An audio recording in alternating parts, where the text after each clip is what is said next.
নাটোরে ফেসবুক পেজের ভিডিও নিয়ে বিরোধের জেরে ইমরান নামে এক যুবককে অপহরণের চেষ্টা হয়েছে। এ ঘটনায় দুজনকে গ্রেপ্তার করেছে পুলিশ। এ সময় একটি প্রাইভেট কার জব্দ করা হয় এবং গাড়ি থেকে একটি খেলনা পিস্তল উদ্ধার করা হয়েছে।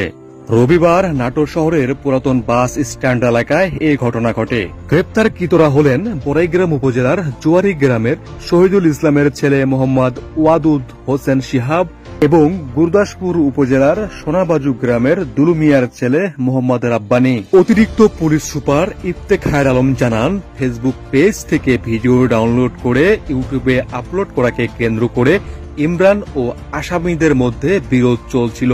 এর জের ধরে ইমরানকে কৌশলে বড় হরিশপুর বাস কাউন্টার থেকে প্রাইভেট কারে তুলে মাথায় খেলনা পিস্তল ঠেকিয়ে স্টেশন এলাকায় নিয়ে যাওয়া হচ্ছিল। পথিমধ্যে ইমরানের চিৎকারে স্থানীয়রা গাড়ি থামিয়ে দেয়। এ সময় দুজন পালিয়ে গেলেও দুজনকে আটক করে পুলিশে সোপর্দ করে। পরে গাড়ি থেকে বিদেশি পিস্তলের আদলে তৈরি একটি খেলনা পিস্তল উদ্ধার করা হয়। আজ রাত 9টার দিকে আমাদের নাটোর শহরের যে কেন্দ্রীয় জামে মসজিদ আছে তার অপোজিটে যে পুরাতন বাস টার্মিনাল আছে এই এলাকা থেকে আমাদের নাটোর সদর থানার একটি টিম সেখান থেকে একটি প্রাইভেট কার এবং একটি পিস্তল হুবহু যেটি মানে বিদেশি পিস্তল অত্যাধুনিক কপি মনে হচ্ছে আমাদের কাছে।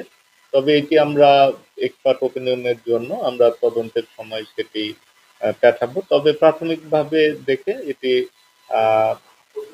অরিজিনাল মনে হচ্ছে না, মাস্টার কপি মনে হচ্ছে। তারপরেও এটি আমরা তদন্তের কালে আমরা এক্সপার্ট ওপিনিয়ন নিব এবং এটি দেখে তারা একজন ভিকটিমকে অপহরণ করার চেষ্টা করেছে এবং ভয়ভীতি দেখানোর চেষ্টা করলে সে চিৎকার দিলে সেখানে স্থানীয় জনগণ এবং পুলিশ গিয়ে এই দুইজনকে আটক করে এবং ভিকটিম সহ এখন বর্তমানে তারা আমাদের থানা হেফাজতে রয়েছে। এই বিষয়ে মামলা রুজু প্রক্রিয়াধীন রয়েছে এবং এই ঘটনার সাথে জড়িত আমরা প্রাথমিকভাবে আরো দুইজনের নাম পেয়েছি। তাদেরকে আমাদের গ্রেপ্তার অভিযান অব্যাহত রয়েছে।